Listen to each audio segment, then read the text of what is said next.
അടൂരിൽ UDFന്റെ അഭിമാനം തിരിച്ചുപിടിക്കുമെന്ന് CV ശാന്തകുമാർ. 1.5 പതിറ്റാണ്ടായി വികസനം എന്തെന്നറിയാത്ത മണ്ഡലമായി അടൂർ ചുരുങ്ങിയെന്നും ശാന്തകുമാർ പറഞ്ഞു. ഗ്രാമപഞ്ചായത്തും ബ്ലോക്ക് പഞ്ചായത്തും ഒക്കെ പിന്നിട്ട് നിയമസഭയിലേക്ക് പോരാട്ടത്തിന് ഇറങ്ങിയിരിക്കുകയാണ് അല്ലേ? എങ്ങനെയുണ്ട് അടൂർ?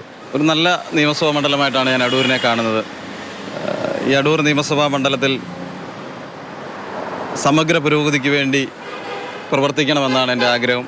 ഗ്രാമപഞ്ചായത്തിൽ ചെയ്ത വികസന പ്രവർത്തനങ്ങളും ബ്ലോക്ക് പഞ്ചായത്തിൽ പൊതുപ്രവർത്തന രംഗത്ത് പ്രവർത്തിച്ചതും സംഘടനാ രംഗത്ത് പ്രവർത്തിച്ചതുമൊക്കെ ഈ തെരഞ്ഞെടുപ്പിൽ ഈ നിയമസഭാ മണ്ഡലത്തിലെ പ്രബുദ്ധരായ വോട്ടർമാർ UDFന് അനുകൂലമായി തീരുമാനമെടുക്കുമെന്നാണ് എൻ്റെ ശുഭപ്രതീക്ഷ.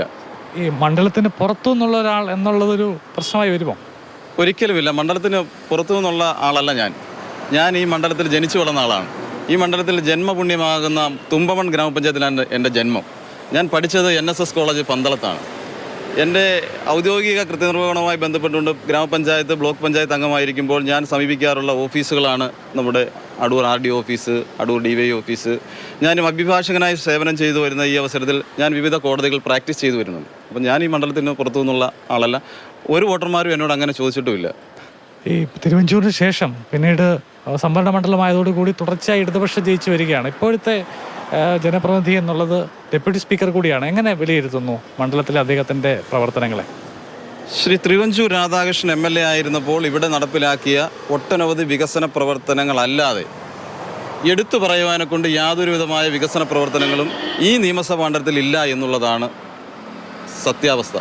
തെരഞ്ഞെടുപ്പ് രംഗത്തേക്ക് വന്നോടി ആളുകളുമായിട്ടുള്ള ആശയവിനിമയത്തിൽ നിന്ന് എങ്ങനെയാണ് ഫീഡ്ബാക്ക് കിട്ടുന്നത്? നല്ല അനുഗ്രഹമാണ് ജനങ്ങളിൽ നിന്ന് നൽകുന്നത്. രാവിലെ മുതൽ ദേവാലയ ദർശനമായിരുന്നു. അമ്മമാരും സഹോദരിമാരും എല്ലാവരും അനുഗ്രഹം നൽകുന്നുണ്ട്.